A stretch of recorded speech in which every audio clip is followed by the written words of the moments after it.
garaadka bulshada kana fog xalad abuur mustaqbal warbaahin wax dhistaa.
وافي جنرال تريدين oo aad uga barateen dhar qurux iyo tayo sare leh waxay ciidan idin keentay dharka Amal collection iyo Najma collection oo aad ku cajabin doona. subax wanaagsan dhageystayaal qodobada warka subaxnimo ee mustaqbal saaka aad ku maqli doontaan waxaa kamid ah madaxweyne Farmaajo dhigiisa dalka Turkiga kala hadlay xaaladda cudurka corona ee Soomaaliya. xaaladda COVID-19 saac ee soo dhaafay oo laga helay 51 ruux waxaana markan Soomaaliya ay wajahaysaa caqabad weyn oo ah COVID-19. 24 saac ugu dambeysay xaaladaha cusub ee soo kordhay waxa waaye 51 waxa rag ah 32 waxa dhadig ah haween ah 19 haddaan fiirino da'da dadka laga helay meelaha ay kala joogaan horta banaadir waxa jooga 37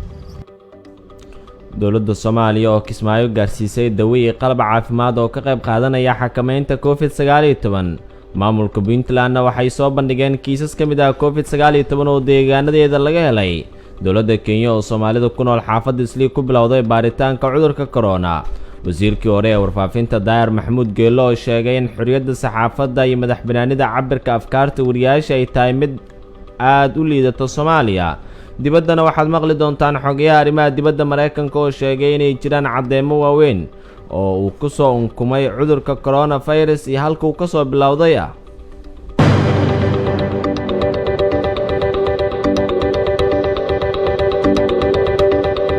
master xogside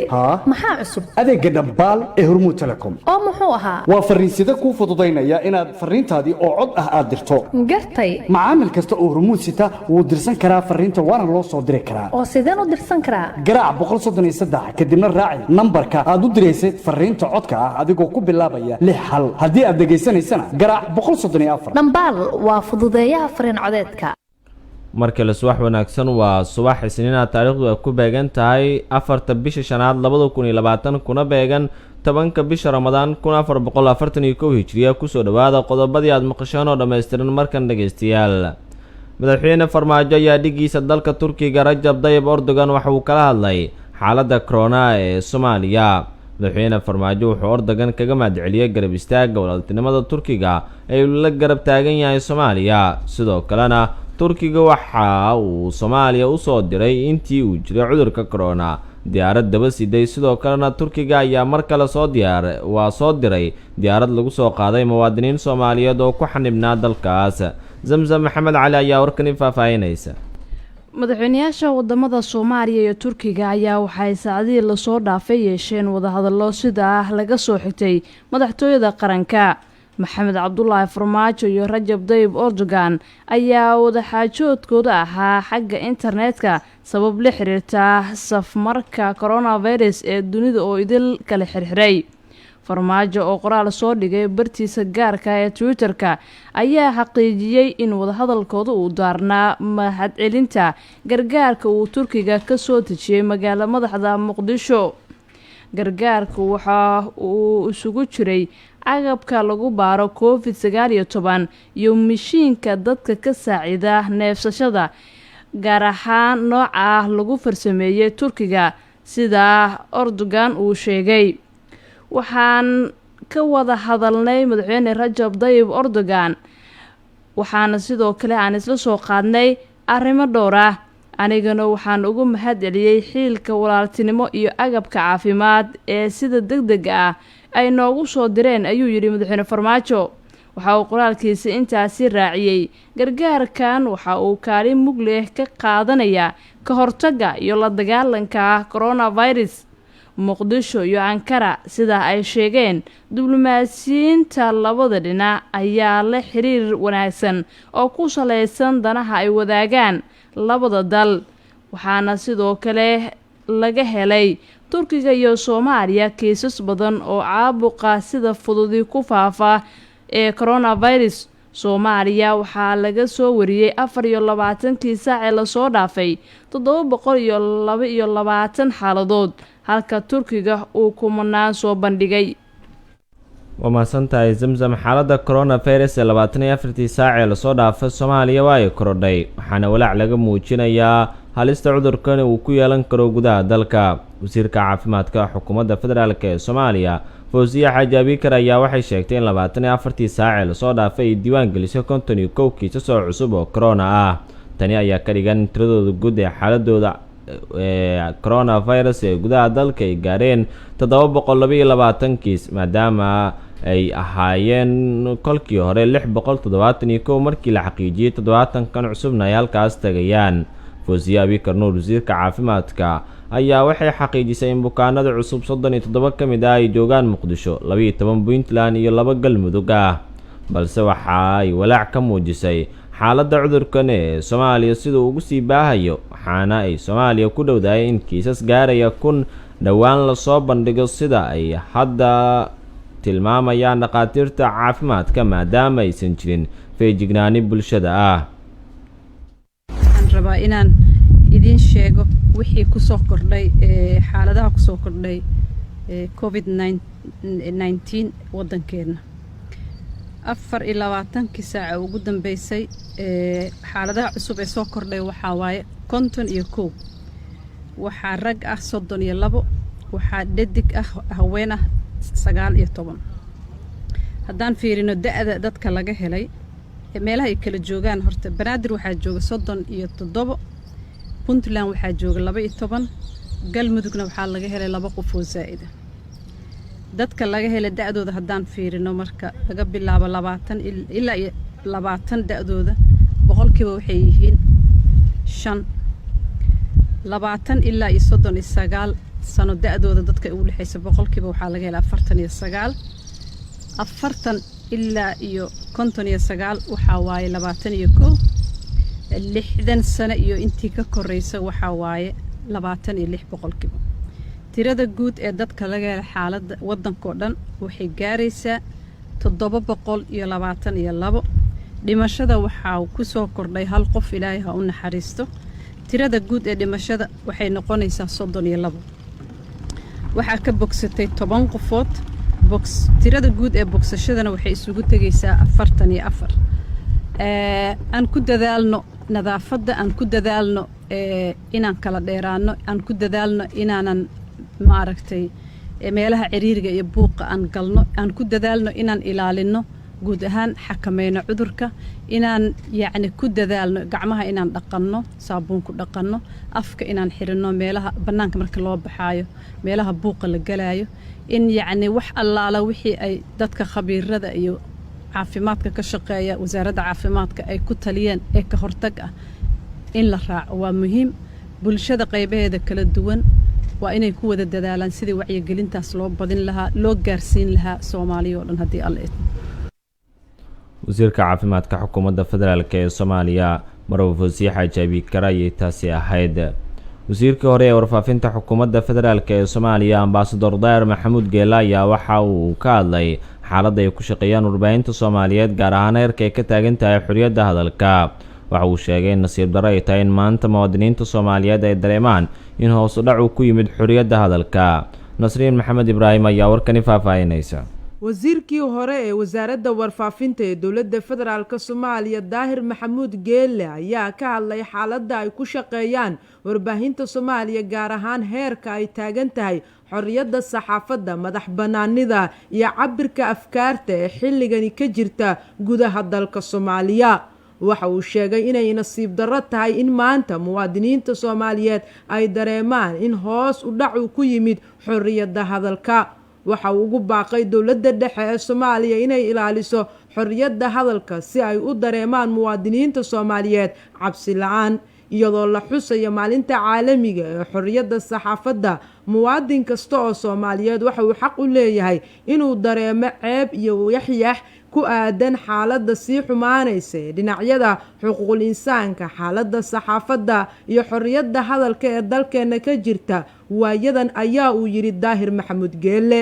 waxa uu intaasi kusii daray dalku waxa uu astaan u yahay hoggaan wanaagsan oo rumaysan xorriyadda saxaafadda iyo weliba xorriyadda hadalka dhowrayana xuquuqul insaanka dalkana uu ku maamulayo si dimuqraadiyad ay ku dheehan tahay sanadkii tegay ee 2019 waxa uu ahaa sanad warbaahinta iyo warfidyeennada soomaaliyeed ku abuuray cabsi badan waxaa weerar bartilmaameedsi ahi lagu beegsaday 81 suxufi 53 xabsiga ayaa loo taxaabay 2 suxufi waa la dilay 12 suxufina dalka ayay isaga carareen kadib hanjabaad dil ahi oo ay ku beegsadeen jilayaal kala duwan waxaa la xiray 7 xarumo warbaahineed in ka badan 15 goorna waxaa is-hor istaag lagu sameeyey xaqa helista xogta iyo weliba sharciga saxaafadda oo u danaynayn saxaafadda sida lagu xusay warbixin ka soo baxday ururada u dooda xuquuqda warbaahinta soomaaliya.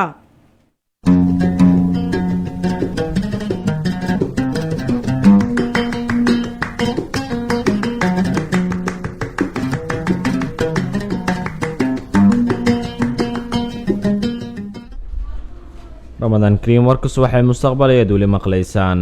markana wararka corona haddaynu dib ugu laabanno puntland waxay ku dhawaaqday 7 kiis oo ah safmarka coronavirus bukaanada cusub ayaa laga soo dhex saaray 11 qof oo la baaray 24 saac lasoo dhaafay tani ayaa ka dhigan in tirada guud ee kiisaska laga diiwaangeliyey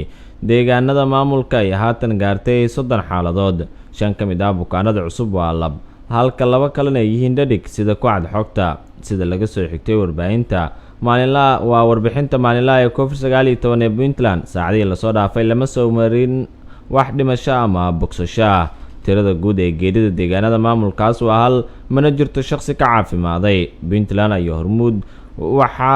ay u tahay si ololaal isaga caawinayo fayraskan iyadoo deegaanadeedan ay yihiin meelo ka mid ah maamulada ay aadka ugu badan yihiin cudurkan waa maamulkii ugu horeeyay ee qaaday tallaabo uu sheebaari halkaas ku geynayo balse Puntland waxa ay la dhacaysaa kiisas badan oo cudurkan oo deegaanadeeda laga warinayo xukuumadda federaalk ee Soomaaliya waxay hirgelisay tallaabooyin laga maarmaan u ah xakamaynta cudurka faafitaanka wada tusaale ahaan bulshada oo kala fogaatay kulmada oo la joojiyo iyadoo meelaha qaar ee dalka bandow uu saaran yahay sida laga soo xigtay warbixinta wasaaradda caafimaadka ee federaal tirada kiisaska laga diiwaangeliyay guud ahaan dalka waxay gaartay 700 kadib markii 24 saac lasoo dhaafay la helay 51 xaaladood dowladana waxay Kismaayo gaarsiisay dawo iyo qalab caafimaad oo qayb ka qaadanaya xakamaynta COVID-19 mas'uuliyiin ka socda xukuumadda oo hogaaminayeen howlwadeeno ka tirsan xafiiska ra'iisul wasaaraha ayaa qalab caafimaad iyo dawooyin gaarsiiyay magaalo xebeedka Kismaayo ee xarunta kumeel gaarka ee dowlad goboleedka Jubbaland si ay awood ugu yeelato la tacaalidda xanuunka COVID-19 Abshir Cabdullaahi Amiin ayaa warkani faahfaahinaya mas-uuliyiin ka socota xukuumadda oo ay hogaaminayeen howlwadeeno ka tirsan xafiiska ra'iisul wasaaraha ayaa qalab caafimaad iyo daawooyin gaarsiiyey magaalada Kismaayo ee xarunta dowlad goboleedka Jubbaland si ay awood ugu yeelato la tacaalidda xanuunka COVID-19 la taliyaha arrimaha siyaasadda xafiiska ra'iisul wasaaraha ayaa sharaxay agabkii ay gaarsiiyeen magaalada Kismaayo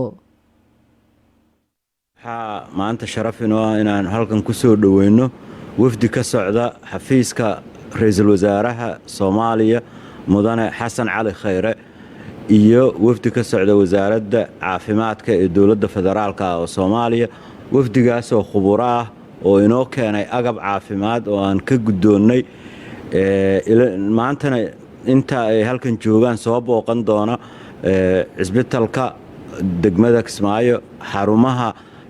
daweynta iyo daryeelka cudurka COVID-19 loogu talagalay, iyo wasaaradda caafimaadka oo ay kula shiri doonaan wasaaradda caafimaadka iyo wasaarado kale oo Jubbaland oo ka wada shaqeynaya saamaynta uu ku yeeshay cudurkan COVID-19 bulshada reer Jubbaland. soo dhawaada, waa magaaladiinni baad timaadeen, dadkiinni baad u timaadeen. aad baan idinkaga mahad celinaynaa agabka caafimaad oo baahida weyn aan u qabno aad inoo keenteen. waxaan si gaara ugu mahad celinayaa ra'iisul wasaaraha mudane xasan cali khayre oo runtii hoggaanka iyo hawsha uu geliyey ka hortagga iyo u diyaargarowga cudurkan COVID-19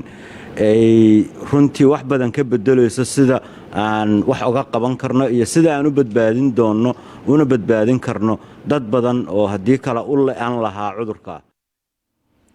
wasiirka caafimaadka Jubbaland Mursal Khaliif oo qalabka caafimaad lagu wareejiyay ayaa dowladda federaalka ugu mahad celiyay taageerada iyo dadaalka ay ku doonayso in loo guuleysto xakameynta cudurkan halista badan ee COVID-19.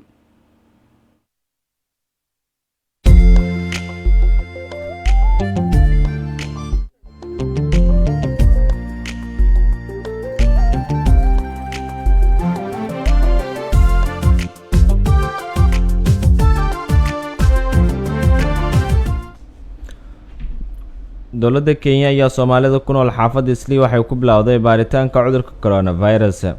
Islii waxaa laga helay bilowgii intii kiisaska Kenya la warinayay hal kiis, taasoo ka dhigan in guud ahaan xaafaddaas la kalantiilay walow markii dambe bandow lagu soo rogay xaafadda Islii oo ay Soomaalidu ku badan tahay. Bashiir Maxamuud Yuusuf ayaa warkan faahfaahinaya. dowladda Kenya ayaa baaris caafimaad ka bilowday xaafadda Islii magaalada Nairobi oo ay ku badan yihiin dadka Soomaalida ee ku nool dalka Kenya kadib markii kiisas ka mid ah cudurka coronavirus laga helay dhowaan. wasaaradda caafimaadka Kenya ayaa geysay howlwadeeno ka socda oo goobaha dadka lagu baarayo ka sameysay gudaha Islii, waxaana si maalinlaha loo baarayaa dadka ku nool xaafadda oo loo xilsaaray guddi soo gudbiya liiskooda. qaar ka mid ah Soomaalida maray baarista caafimaad waxay mustaqbal u sheegeen in ay maanta sugayaan natiijada lagu xaqiijinayo inuu ku dhacay cudurka coronavirus iyo in kale, isla markaana ay ka caafimaad qabaan.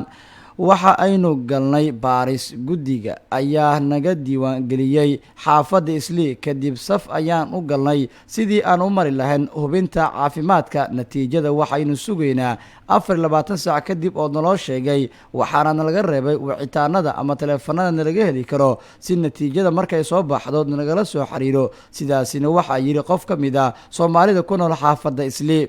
xaafadda Islii waxaa toddobaadkii hore ku geeriyooday gabar la sheegay in uu ku dhacay fayraska corona, halka mid kalena laga helay, waxaana la wareegay dowladda Kenya gaar ahaan waaxda caafimaadka oo lagu wargeliyo xogtooda. Soomaalida ugu badan ee Kenya ku nool waxay degan yihiin xaafadda Islii magaalada Nairobi caasimadda dalka Kenya, waxaana amar ka soo baxay wasaaradda caafimaadka dalkaasi oo quseeya hubinta dadka caafimaadkooda lagu baarayaa dadka ku nool xaafadda Islii. halkani waa Mustaqbal Radio 89.7 FM. dhammaan wararkeena waxay leeyihiin muuqaal, maqal iyo qoraal. dhegayso wararkeena 7:00 subax waliba, 2:00 galab waliba iyo 7:00 habeen waliba. wararka dalka iyo kuwa caalamka waxaa kaaga filan oo kaliya inaad nagala socoto Mustaqbal Radio 89.7 FM ama aad booqato mustaqbalradio.net. haddii kale ka daawo muuqaaladeena facebook.com/mustaqbalmedia. ugu dambeyntiina xogeyaha arrimaha dibadda ee Mareykanka Mark Pompeo ayaa waxa uu sheegay inay jiraan cadeymo waaweyn oo muujinaya in coronavirus uu ka soo unkumay sheebaar ku yaal magaalada Wuhan ee China oo ah halkii markii hore buu ka soo bilowday xanuunka safmarka ah. Mark Pompeo ayaanan sheegin cadeyn taageeraysa warbixintiisa, balse waxa uu sidoo kale sheegay inuusan hayn sabab uu u shaki geliyo warbixinta. waaxda sirdoonka Mareykanka ee tibaaxisay in fayraskan uusan ahayn mid uu bini'aadan gacantiisa ku sameeyay. saynisyaano badan ayaa aaminsan in coronavirus uu ka soo unkumay xayawaanka duurjoogta ah ee lagu kala iibsado sayladaha Chinaha. China ayaa hore gaashaanka ugu duruuray wararka sheegaya in mid ka mid ah shaybaaradiisa uu ka soo fakaday fayraska dunida halakeeyay. madaxweynaha maraykanka Trump ayaa hore u sheegay in coronavirus lagu sameeyey shaybaar ku yaal waddanka China. ha yeeshee xafiiska agaasimaha guud ee sirdoonka qaranka maraykanka ayaa waxa uu sheegay inay weli baarayaan sida uu fayraskan ku bilowday, balse ay ogaadeen in COVID-19 uusan ahayn waxa uu qof sameeyey ama unugyadiisa la farsameeyey. tani markani cudurkan uu ka dilaacay magaalada Wuhan ee dalka China dabayaaqadii sanadkii hore ayaa coronavirus waxaa la xaqiijiyey inuu ku dhacay 3.5 milyan oo qof oo ku nool daafaha dunida, halka in ka badan 247 kun oo qofna ay u dhinteen. mar uu khamiistii ilaha ka hadlayay aqalka cad ayaa weliya goobta ku sugnaa Mr. Trump waxa uu weydiiyey ma waxaad aragtay waqtigan wax kalsooni sare ku siinaya in macadku aanay arrimaha virologiga ah uu midku asal ahaan ka soo jeedo fayraska. hawaan hayaa yiri madaxweynaha isagoo aan wax faahfaahin bixin. waxay la tahay in hay'adda caafimaadka adduunka ee ceeb isu soo jiiday sababtoo ah waxay aad u dhaqmaysay sida iyadoo wakaalad ka tirsan China ayuu yiri. wargeyska New York Times ayaa khamiistii wuxuu ku warmay in saraakiil sarsare oo ka tirsan aqalka cad ee sirdoonka Mareykanka weydiisteen inay baaro haddii fayraskan uu ka yimid shaybaar daraasadaha lagu sameeyo oo ku yaal magaalada Wuhan. hay-adaha sirdoonka ayaa sidoo kale waxaa loo diray inay go'aan ka soo gaaraan haddii China iyo hay'adda caafimaadka adduunka ay xilli horaayeen xog ku saabsan fayraska. saraakiil aan magacooda la sheegin ayaa Arbacadii sidaas u sheegay warbaahinta NBC News. guud ahaan saaka waa naga intaa warkiisa waxa idaacadda Mustaqbal. nabadgelyo Ramadaan Kariim.